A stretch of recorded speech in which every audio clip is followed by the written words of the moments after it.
The men who made Florence the richest city in Europe, the bankers and wool merchants, the pious realists, lived in grim defensive houses strong enough to withstand party feuds and popular riots.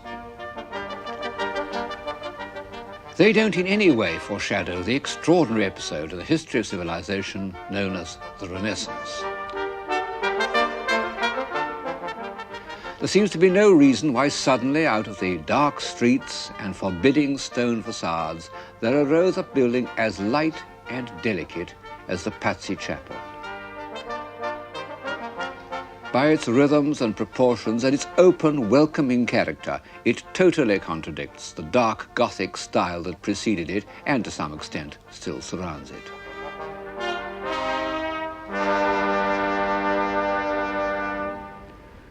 What has happened? The answer is contained in one sentence by the old Greek philosopher Protagoras. Man is the measure of all things. The building in front of which I am standing, the Patsy Chapel, built in about 1430 by the great architect Brunellesco, has rightly been described as the architecture of humanism. His friend and fellow architect, Leon Battista Alberti, addressed man in these words: "To you is given a body more graceful than other animals, to you power of apt and various movements, to you most sharp and delicate senses, to you wit, reason, memory, like an immortal God." Well, it's certainly incorrect to say that we are more graceful than other animals, and we don't feel much like immortal gods at the moment. But in 1400, the Florentines did. There's no better instance of how a burst of civilization depends on confidence than the Florentine state of mind in the early 15th century. Gloria in excelsis Deo.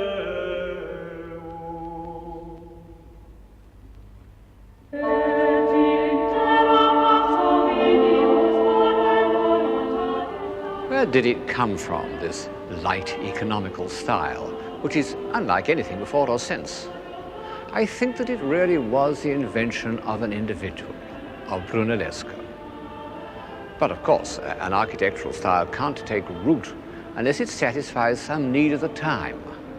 And Brunellesco's style satisfied the need of the clear-headed, bright-minded men who appeared on the Florentine scene at the moment when the discipline of trade and banking, in its most austere form, was beginning to be relaxed.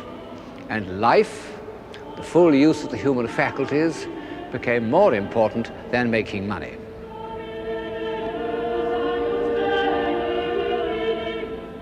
People sometimes feel disappointed the first time they see the famous beginnings of Renaissance architecture, the Patsy Chapel, the old sacristy of San Lorenzo, because they seem so small.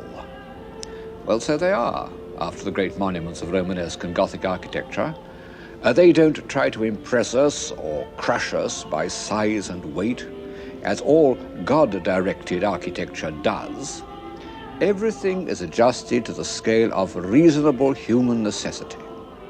They're intended to make each individual more conscious of his powers as a complete moral and intellectual being.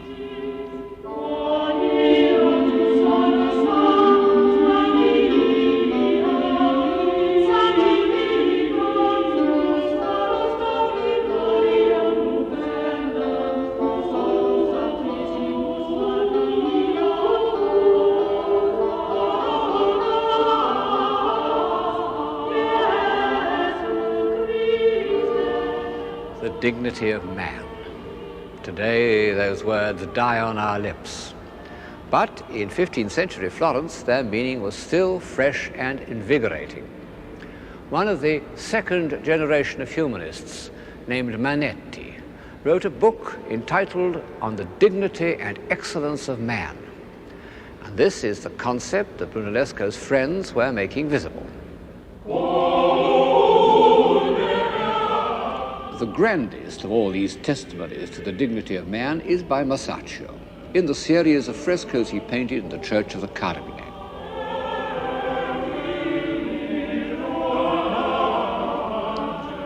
Two of them represent the apostles Peter and Paul performing acts of mercy. As St. Peter moves gravely through the streets, his shadow cures the sick, including this noble old man, more like a bishop than a beggar.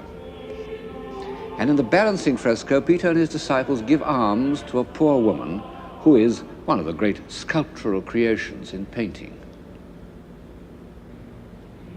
What characters they are, morally and intellectually men of weight, the least frivolous of men, infinitely remote from the gay courtiers of Jean de Berry, who are only 30 years older. They have that air of contained vitality and confidence that one often finds in the founding fathers of a civilization. Those that come first to my mind are the Egyptians of the first 4 dynasties. The most famous group in the series represents the story of the tribute money, and the heads of the apostles seem to reflect the high seriousness of the Florentine Republic. It was directed by a group of the most intelligent individuals who have ever been elected to power by a democratic government.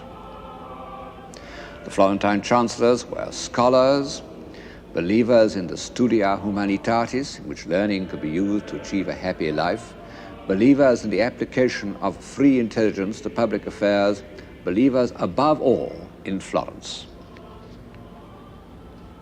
The second and greatest of these humanist chancellors, Leonardo Bruni, compared the civic virtues of Republican Florence with those of Republican Rome.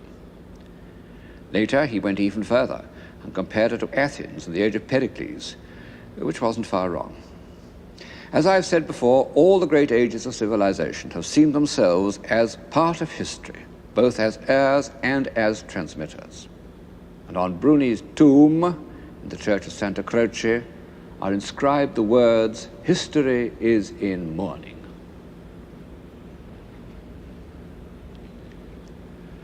Bruni and his friends had derived these ideals from the authors of Greece and Rome. Now, much as one would like to say something new about the Renaissance, the old belief that it was largely based on the study of antique literature remains true. Of course, the Middle Ages derived much more from classical antiquity than used to be supposed, but their sources were limited, their texts corrupt, and their interpretations often fanciful. Almost the first man to read classical authors with real insight was the poet Petrarch, that complex figure of the 14th century, that false dawn of humanism, whose love of opposites, of fame and solitude, of nature and politics, of rhetoric and self-revelation, makes us think of him as the first modern man, until we begin to read his works. Petrarch never learned Greek, but his younger contemporary, Boccaccio, did, and so there entered into Florentine thought a new regenerative force and a new example. The first 30 years of the 15th century was the heroic age of scholarship, when unknown works by the greatest writers of antiquity, Tacitus, Plato, Cicero, and a dozen others, were discovered in monastic libraries, where they had lain since they were copied in the Dark Ages.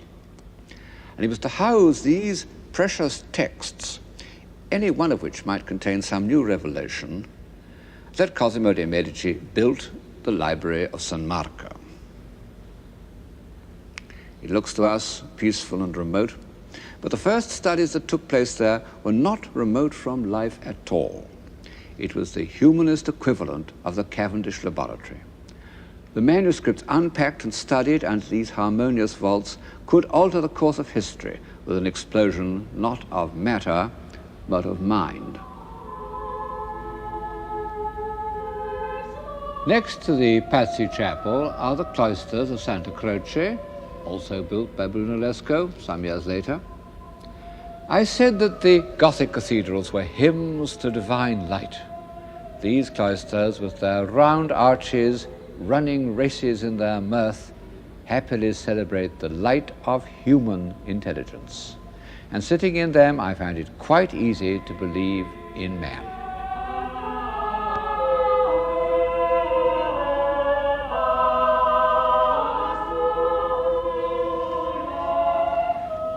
When I first came here nearly 50 years ago, I felt this is my true center. Well, twice it seemed that they were lost. Once at the end of the German occupation, and once when the floods came and there were fishes swimming where my feet are in the ambulatory. But so far, the forces of destruction have been defeated. Clarity, economy, elegance. These are the qualities that give distinction to a mathematical theory. And no doubt early Renaissance architecture is based on a passion for mathematics, particularly for geometry. Of course, Gothic architects had designed on a geometrical basis, but it had been of immense complexity, as elaborate and as logical as scholastic philosophy. Nothing could be more geometrical than the Florentine baptistry, which is one of the earliest buildings in the city. But the Renaissance added to this tradition of design all sorts of philosophical notions, including the idea that these forms must be applicable to the human body, that each, so to say, guaranteed the perfection of the other. There are dozens of drawings and engravings to demonstrate this proposition, of which the most famous is by Leonardo da Vinci. Mathematically, I'm afraid it's really a cheat, but aesthetically it has some meaning, because the symmetry of the human body and the relation of one part of it to another do influence our sense of normal proportion. And philosophically, it contains the germ of an idea which might save us, if we could really believe it, that through proportion we can reconcile the two parts of our being, the physical and the intellectual. The same approach was applied to painting in the system known as perspective, by which it was thought that by mathematical calculation one could render on a flat surface the precise position of a figure in space. And this, too, seems to have been invented by Brunellesco. But we can see it best in the works of his two friends, Ghiberti and Donatello, whose low-relief sculpture is really a kind of painting. Ghiberti's Jacob and Esau on the famous baptistry doors shows perspective used to achieve a spatial harmony that has almost a musical effect. Donatello's relief of St. Anthony of Padua curing a boy's leg shows the other use of perspective, to heighten emotion by a more intense awareness of space. I don't know why I always feel there's something alarming about an empty amphitheater, which suits the drama of this particular subject. The Florentines were extremely proud of this invention, which they thought, wrongly as it turned out, was unknown to antiquity.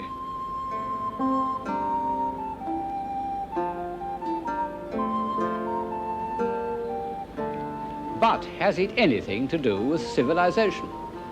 Well, when it was first invented, I think it had. The belief that one could represent man in a real setting and calculate his position and arrange figures in a demonstrably harmonious order. This belief expressed, symbolically, a new idea about man's place in the scheme of things and man's control over his own destiny. As an aid to realism, perspective is of no importance. The realistic painters of Flanders got on very well without it. But as a symbol, it means something. And it's as a symbol that it passes into the decorative arts of the early Renaissance. And one finds it as the principal theme of those wooden inlays in panelled rooms or choir stalls, which are a repertoire of Renaissance symbolism. Perspective was concerned with the representation of towns, if only because it was by the paved floor and receding arcade that the system could be shown to advantage. And in the 15th century, painters did a number of pictures of ideal towns, which are both architectural harmonies and the perfect setting for social man. Alberti describes in his great book on building the necessity of a public square, where young men may be diverted from the mischievousness and folly natural to their age. And under handsome porticos, old men may spend the heat of the day and be mutually serviceable to one another. I think that Piero della Francesca, who derived so much from Alberti, may well have had this and similar passages in mind when he painted this, the most harmonious of all ideal cities. The early Florentine Renaissance was an urban culture, bourgeois, properly so-called. Men spent their time in the streets and squares, and in the shops.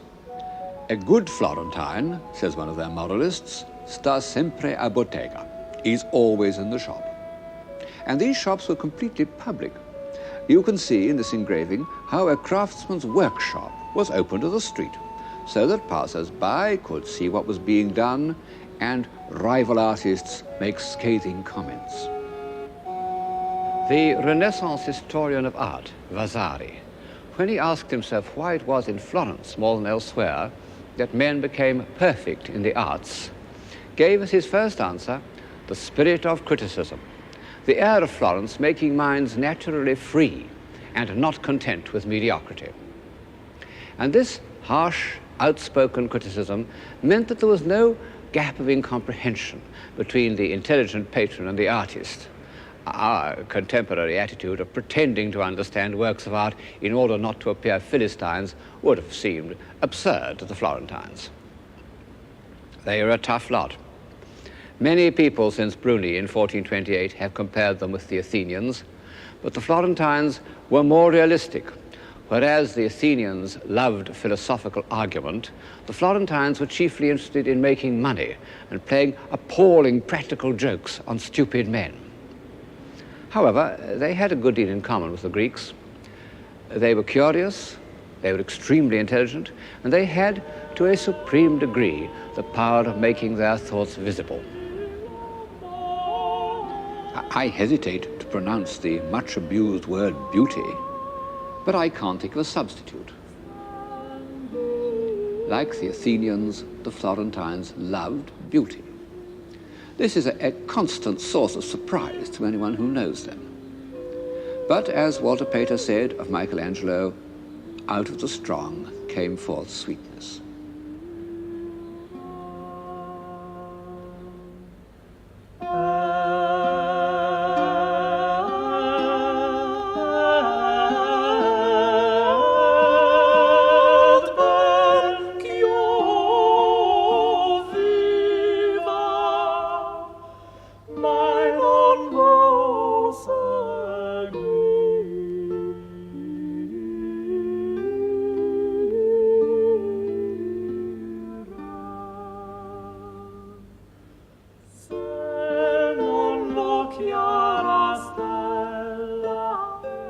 Donatello paid an even more direct tribute to the antique concept of beauty in his bronze David.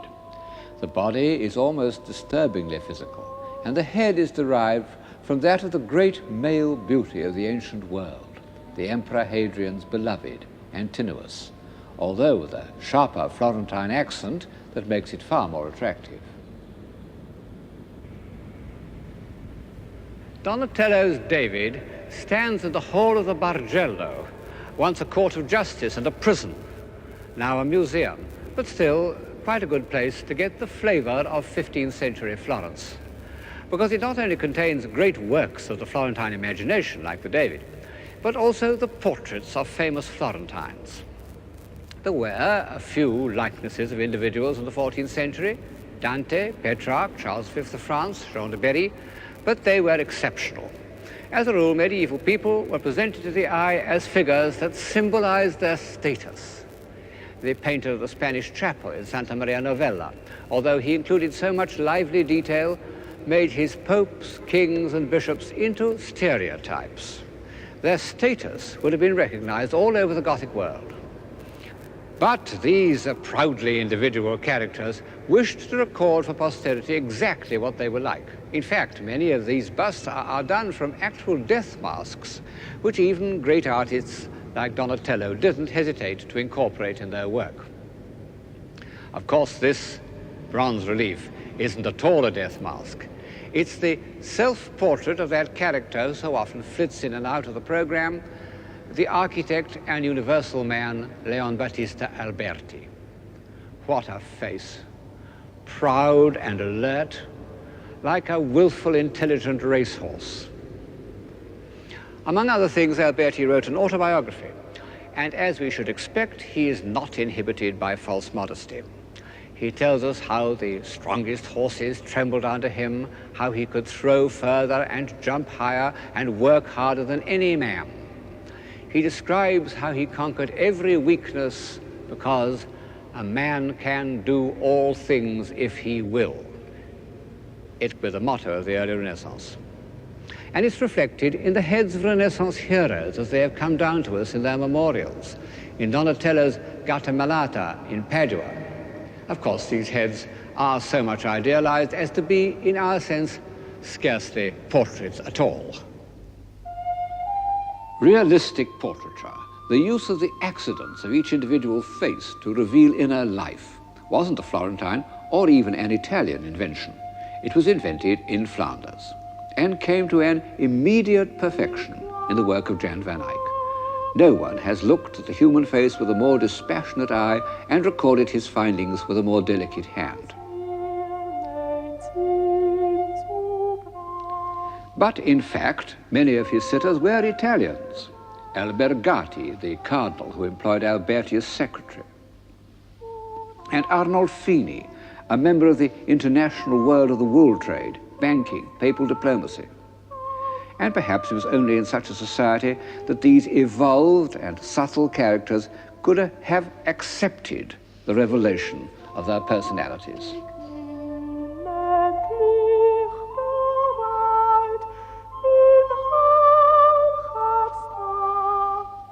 Van Eyck's exploration of personality extended beyond the face. He shows people in their setting and lovingly records the details of Arnolfini's daily life. His wooden patterns for walking in the muddy streets of Bruges, his little dog of nameless breed, his wife's elaborate sleeve, his own fur-lined cloak and convex mirror, and above all, his splendid brass chandelier.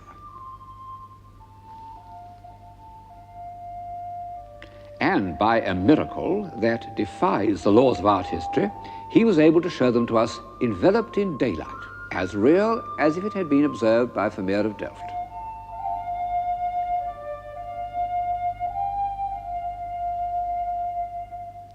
This sensibility to atmosphere the Florentines never attempted. They were a sculpture-minded people. But in their portrait busts, they came to achieve an almost Flemish realism. How like these Florentine worthies are to the confident faces that we see in Victorian photographs. This is the professional man, a doctor, his face lined with the wisdom of experience. In fact, he was Donatello's doctor and saved his life. And this is a businessman called Pietro Mellini. A character in one of Alberti's dialogues says, "A man cannot set his hand to more liberal work than making money. For what we sell is our labor. The goods are merely transferred."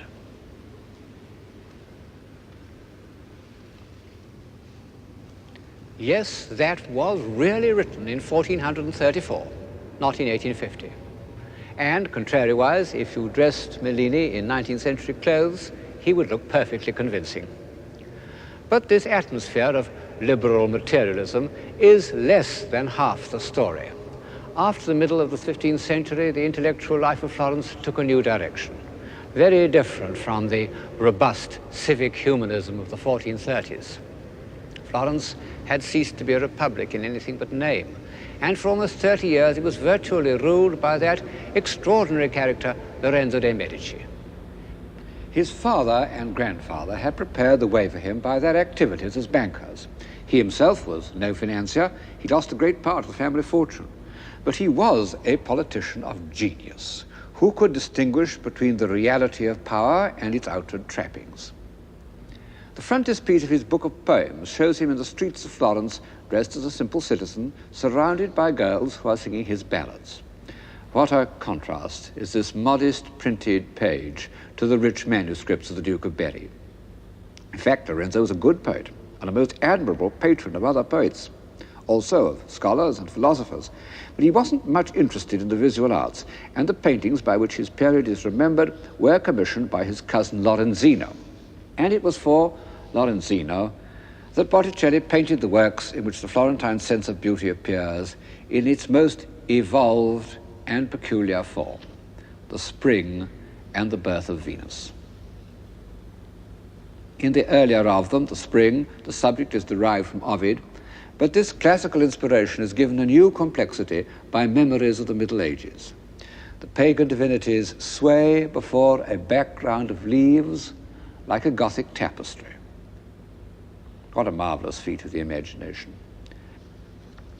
As for the heads, they're a discovery of beauty that means much more to us than the full, smooth oval of antiquity. Ecco la primavera che il cor fa rallegrare, tempe da innamorare e star con lieta cera.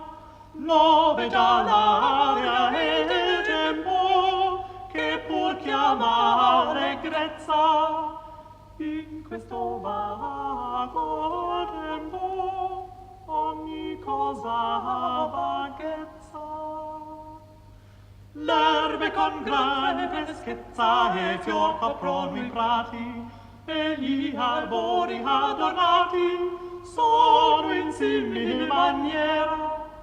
Nove già l'aria e il tempo che pur chiama allegrezza. In questo vago tempo ogni cosa ha vaghezza.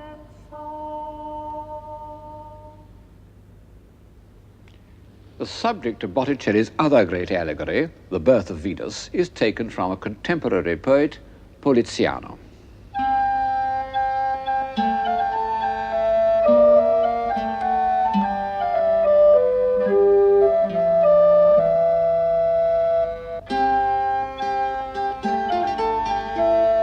Poliziano was part of a group of subtle Florentines who were inspired by the late Greek philosophers known as Neoplatonists. And it was their hope they might reconcile these pagan philosophers with Christianity. And so Botticelli's Venus, not at all the amorous strumpet of paganism, is pale and withdrawn and dissolves into his image of the Virgin Mary.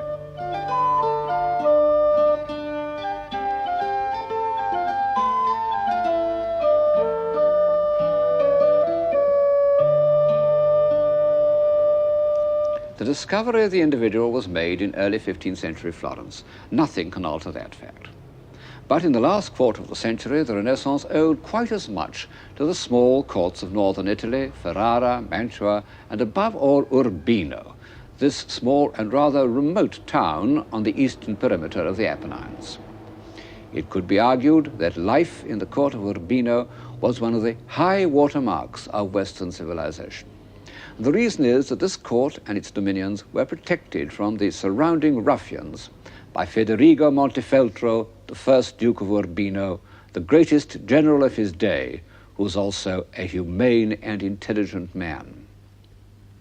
And the town itself, with its soft pink bricks, so different from the harsh stones of Florence, seems to reflect the same feeling of humanity.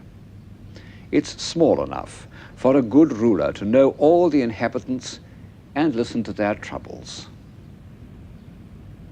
which in fact is exactly what Duke Federigo did. His palace began as a fortress built on an impregnable rock, and only when he'd fought his way to security could he afford to give it the sweet and delicate details which make it one of the most beautiful pieces of architecture in the world.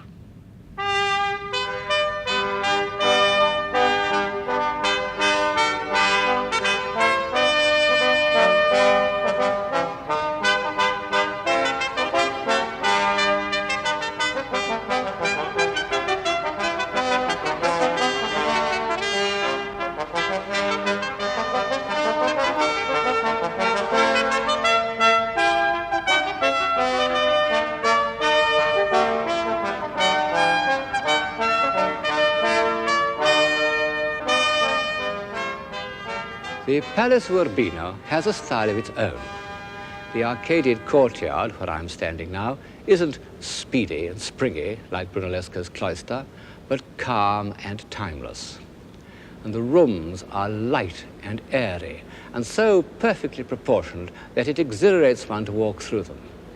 In fact, I think the interior is the most beautiful in the world, and the only palace that I can go round without feeling oppressed and exhausted.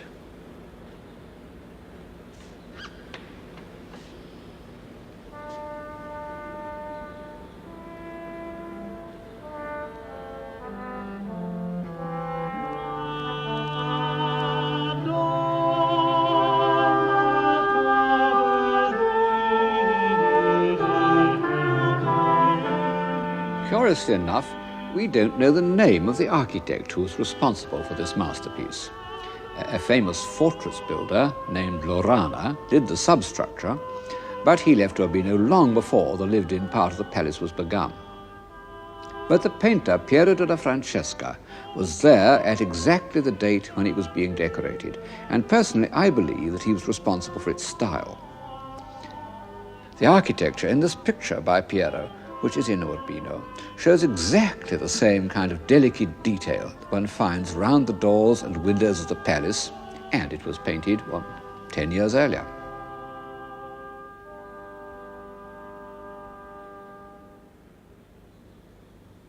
However, I think that the noble proportions and the whole sense of space must reflect the character of the Duke himself.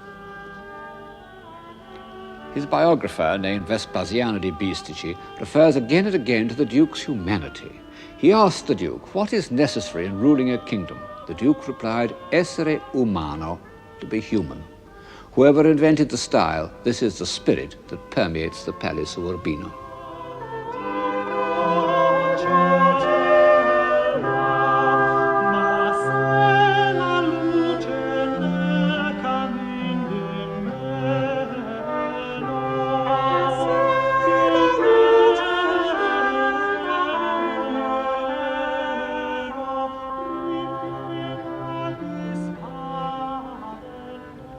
As a part of civilization, the Palace of Urbino extended beyond the 15th century. The great architect of the High Renaissance, Bramante, was a native of Urbino, may even have worked in the palace when it was being completed. The court painter was a silly old creature named Giovanni Santi, the sort of obliging mediocrity who was always welcome in courts, even in the court of Urbino. No doubt the ladies, when they were in need of a design for embroidery, used to say, let's send for dear old Mr. Santi. And when he came, he brought with him his beautiful little son, Raffaello. And so Raphael, one of the civilizing forces of the Western imagination, found his earliest impressions of harmony and proportion and good manners in the court of Urbino. Good manners. That was another product of Urbino. In common with other Italian courts, Ferrara and Mantua, young men went there to finish their education. They learned to read the classics, to walk gracefully, speak quietly, play games without cheating or kicking each other on the shins. In short, to behave like gentlemen.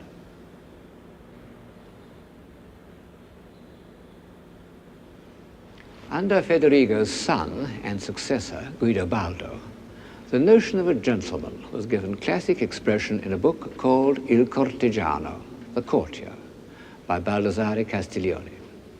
It had an immense influence.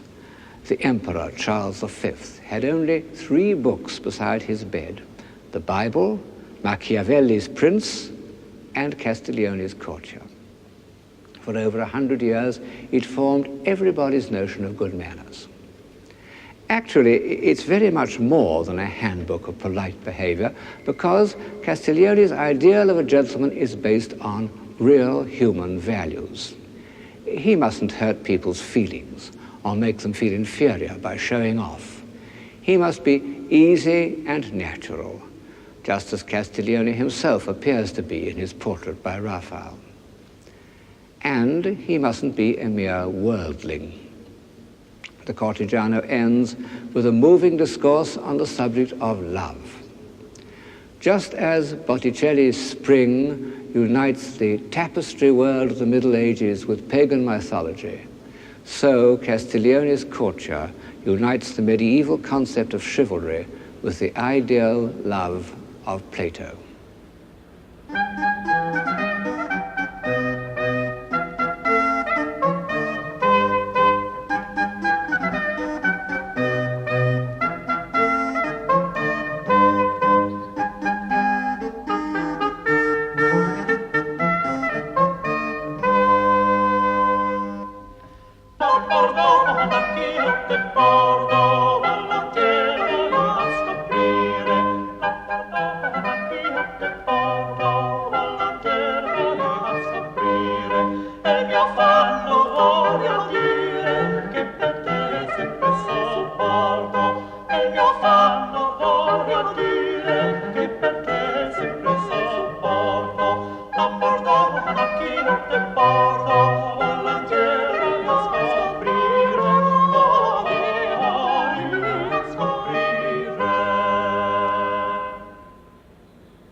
that the court of Urbino, under both Federigo and Guidobaldo, was a high point in the history of civilization. And the same is true, in a lesser degree, of the court of Mantua.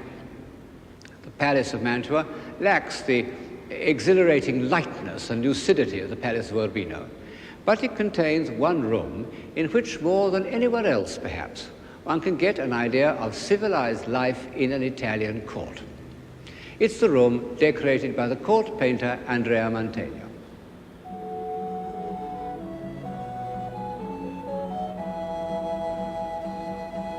Birds and cherubs and people look down from an imaginary hole in the roof, a new use of perspective.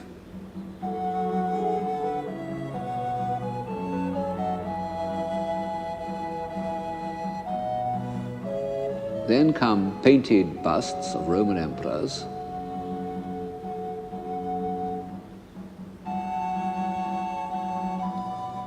but the scene below isn't at all archaeological.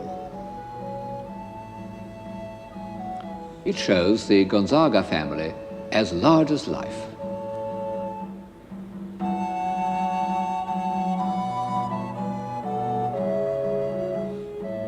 Also their dogs.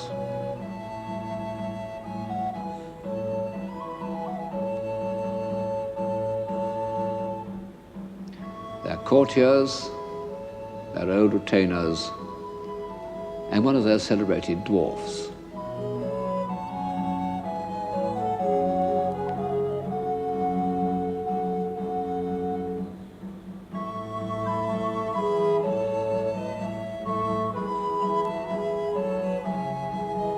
In spite of the formidable frontality of the Marchioness, the spirit of the whole group is extremely natural.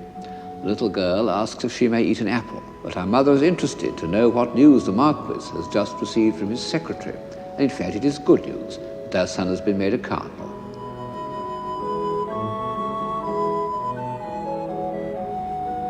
And in another scene, the Marquis goes to greet him, accompanied by his dogs and his younger sons.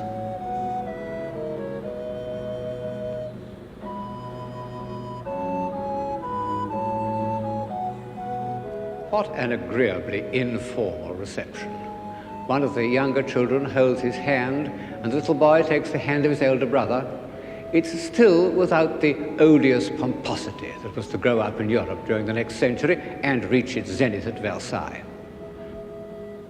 I'm bound to say that even Mantegna has not been able to make the newly created cardinal look like a very spiritual type, which reminds one of the obvious fact that this kind of social organization depended entirely on the individual characters of the rulers. In one state is Sigismondo Malatesta, the wolf of Rimini, who did things that even the most advanced theatrical producer would hesitate to put on the stage. In the neighboring state, Federigo Montefeltro, the God-fearing father of his people, and yet both of them employed Alberti, and both were painted by Piero della Francesca. Federigo was a lover of books, who made the Palace of Urbino into one of the finest libraries in Italy. But when he read them, he left his armor on, and he needed to. This was one of the weaknesses of Renaissance civilization. And the other, no less obviously, was that it depended on a very small minority. Even in Republican Florence, the Renaissance touched relatively few people. And in places like Urbino and Mantua, it was practically confined to the court. This is contrary to our modern sense of equality. But one can't help wondering how far civilization would have evolved if it had been entirely dependent on the popular will. W.B. Yeats actually used the example of Urbino when he addressed a poem to a wealthy man who promised a subscription to the Dublin Gallery if it were proved that the people wanted pictures. He said, and Guidobaldo, when he made that mirror school of courtesy where wit and beauty learnt their trade upon Urbino's windy hill, had sent no runners to and fro that he might learn the shepherd's will. One may not like courts, I don't much like them myself. But at a certain stage, it's only in a court that a man may do something extravagant for its own sake, because he wants to, because it seems worth doing, something like the extraordinary wooden inlays in this study. And it's sometimes through such willful, superfluous actions that men discover their powers.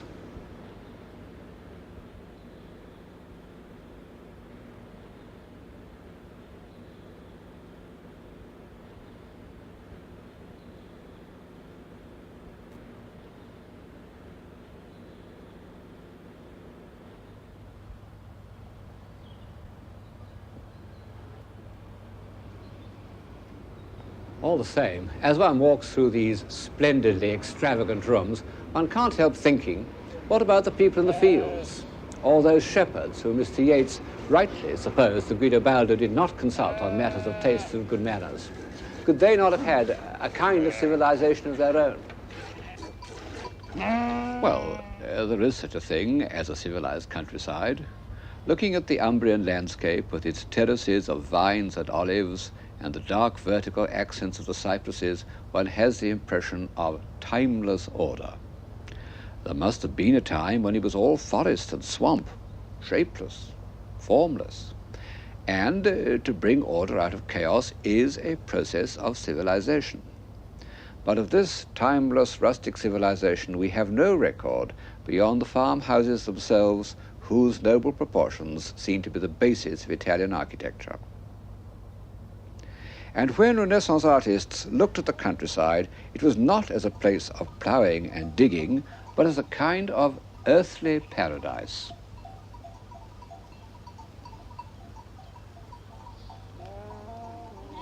This is how it appears in the first evolved landscape in European painting, the background of Van Eyck's Adoration of the Lamb. The foreground is painted with a medieval sharpness of detail, but our eye, passing over the towers and dense greenery of laurels and palms, floats into a gleaming distance.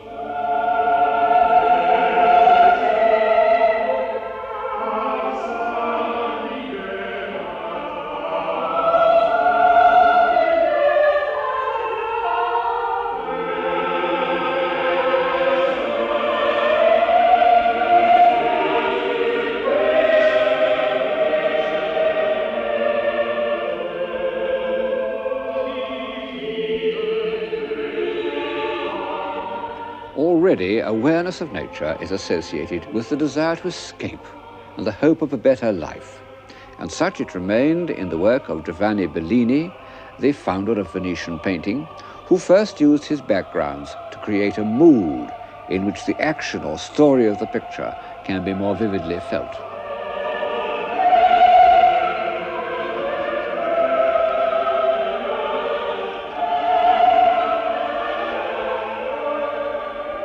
Bellini was a religious painter. His landscapes intensified the traditional subjects of Christianity. His pupil, Giorgione, was to extend the humanization of landscape to contemporary life.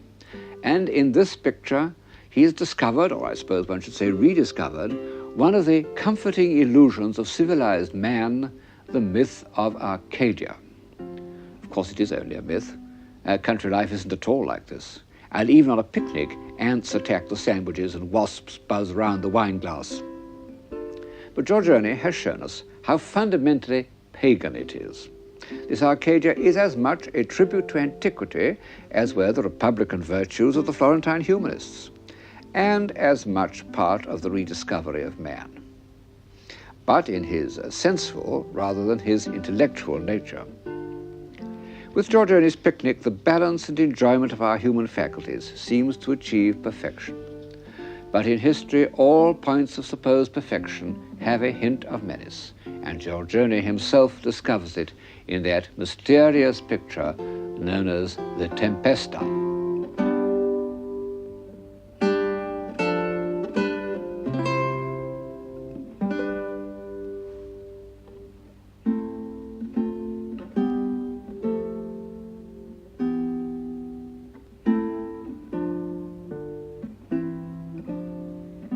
What on earth is going on? What is the meaning of this half-naked woman suckling a baby, this flash of lightning, this broken column? Nobody knows. Nobody has ever known. It was described in Giorgione's own time as a soda and a gypsy. Well, whatever it means, it certainly doesn't show any confidence in the light of human reason. A man can do all things if he will. How naive Alberti's statement seems when one thinks of that great bundle of fears and memories that every individual carries around with him, to say nothing of the external forces which are totally beyond his control. Giorgione, the passionate lover of physical beauty, painted this picture of an old woman and inscribed it col tempo, with time. One can see that she must once have been a beauty. It's one of the first masterpieces of a new pessimism, new because without the comfort of religion, that was to be given final expression by Hamlet.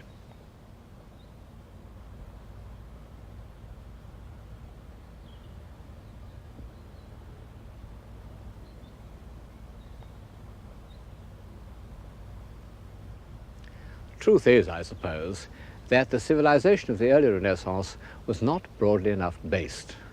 The few had gone too far away from the many, not only in knowledge and intelligence, this they always do, but in basic assumptions. When the first two generations of humanists were dead, their movement had no real weight behind it. And there was a reaction away from the human scale of values. Fortunately, they left in sculpture, painting, and architecture their message to every generation that values reason, clarity, and harmonious proportion, and believes in the individual.